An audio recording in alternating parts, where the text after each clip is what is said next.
Je trouve que c'est une très bonne initiative de rendre hommage aux gens qui ont travaillé pour la nation, qui se sont battus pour la nation, qui ont marqué leur temps, de leur rendre hommage de leur vivant. C'est très important, je crois que c'est tout à l'honneur de la Cour constitutionnelle. Ce que je retiens globalement en écoutant les deux récipiendaires, je retiens tout simplement que la Cour constitutionnelle doit rester le gardien des droits humains et du respect des textes de loi, du respect du droit en général.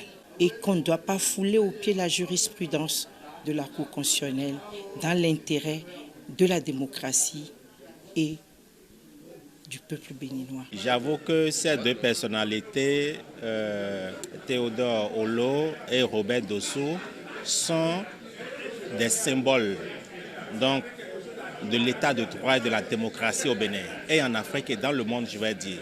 Ce sont des gens dont la lucidité intellectuelle, dont la franchise intellectuelle n'a jamais été remise en cause.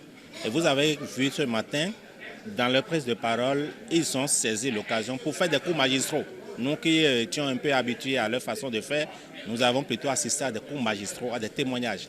Et je dois dire honnêtement qu'avec le professeur Olo, lorsque j'accédais à la chaire UNESCO en 2006, après m'avoir interrogé donc sur un certain nombre d'aspects liés à mon recrutement en tant qu'auditeur, il me demandait bien entendu qu'est-ce que vous venez chercher ici en tant que journaliste et surtout journaliste en langue nationale. En tant que journaliste en langue nationale, qu'est-ce que vous venez chercher ici? Et lorsque j'ai fini de m'exprimer parce que j'animais une émission relative aux droits de l'enfant à la radio, il a fini, il était satisfait. Mais il m'a demandé de lui donner quelques concepts en langue nationale. Qu'est-ce que la décentralisation, qu'est-ce que la gouvernance, qu'est-ce que la démocratie?